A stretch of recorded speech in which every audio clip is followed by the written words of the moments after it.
வணக்கம் நண்பர்களே. இன்றைய தமிழ் மண்ணின் மகத்துவத்தில் கடவுள் எங்கே இருக்கிறார் என்று காண்போமா? நட்டகல்லை தெய்வம் என்று 4 புஷ்பம் சாத்தியே சுற்றி வந்து முணுமுணுன்னு சொல்லும் மந்திரம் ஏதடா. நட்டகல்லும் பேசுமோ நாதன் உள் இருக்கையில் சுட்ட சட்டி சட்டுவம் கரிச்சுவைதான் அறியுமோ என்ற பாடலில் சிவவாக்கியார் கடவுளின் இருப்பிடத்தை தெல்ல தெளிவாக நமக்கு எடுத்துரைக்கின்றார். எங்கிருக்கிறார் தெரியுமா? நாம கல்லை நட்டு வைக்கின்றோம், அதை தெய்வம் என்ற பெயரில் சொல்லி அதற்கு மந்திரங்கள் சொல்லி முணுமுணு என்று மந்திரத்தை சொல்லி சுற்றி வருகிறோம், மலரிட்டு அர்ச்சனை செய்கின்றோம். இப்படியெல்லாம் செய்தால் இறைவன் அங்கே இருக்கிறானா என்று கேட்டால் இல்லை என்றுதான் சொல்கிறார். அப்ப எங்கே இருக்கிறார் இறைவன்? நம் உள்ளத்திற்குள்ளாக இருக்கிறார். அதை உணர வேண்டும் என்று சொல்கின்றார்.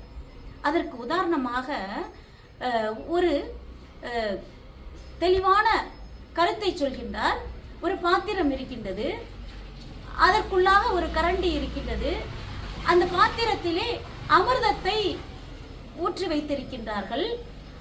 அந்த அமிர்தத்தை யார் உண்கிறார்களோ அவர்களுக்கு தான் அமிர்தத்தினுடைய சுவை தெரியும், பயனை அவர்கள்தான் உணர்வார்கள். அந்த பாத்திரமோ கரண்டியோ அமிர்தத்தின் சுவையை அறிவது கிடையாது.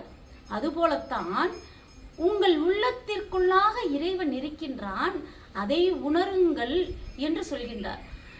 நாம் கல்லை நட்டு வைத்து சுற்றி வருவதனாலோ மந்திரம் சொல்வதாலோ மலரிட்டு அர்ச்சனை செய்வதாலோ இறைவனை கண்டுவிட முடியாது.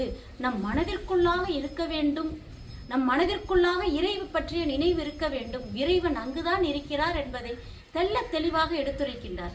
இதையே கவிமணி தேசிய விநாயகம் பிள்ளை கோவில் வழிபாடு என்ற கவிதையிலே கண்ணுக்கு இனிய கண்டு மனதை காட்டில் அலைய விட்டு பண்ணிடும் பூசையாலே பயனொன்றும் இல்லையடி, உள்ளத்தில் உள்ளானடி அதை நீ உணர வேண்டுமடி என்று சொல்கின்றார்.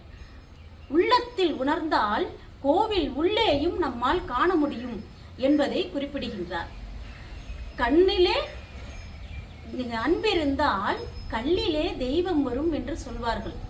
அன்புதான் கடவுள், அன்புதான் எல்லோருக்கும் உரிய நிலையிலே அனைவருக்கும் நாம் செலுத்தக்கூடியது அன்பை மட்டும்தான். அன்பிருந்தால் இறைவன் நம் மனதிற்குள்ளாக வந்து குடிகொண்டு விடுவான். இதையே திருமூலரும் சீவன் சிவலிங்கம் என்று சொல்கின்றார். சிவலிங்கம் என்பது, சிவன் என்பது அன்பைத்தான் குறிக்கிறது. அன்பும் சிவமும் இரண்டென்பர் அறிவிலார் என்று இன்னொரு பாடலிலே பதிவிடுகிறார் திருமூலர். எனவே அன்பினால் நாம் அனைவரையும் அரவணைக்க வேண்டும். இதனைத்தான் நாம் இறை என்று சொல்கிறோம்.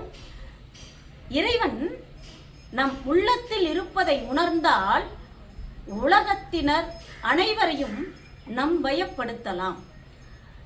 நன்றி, வணக்கம்.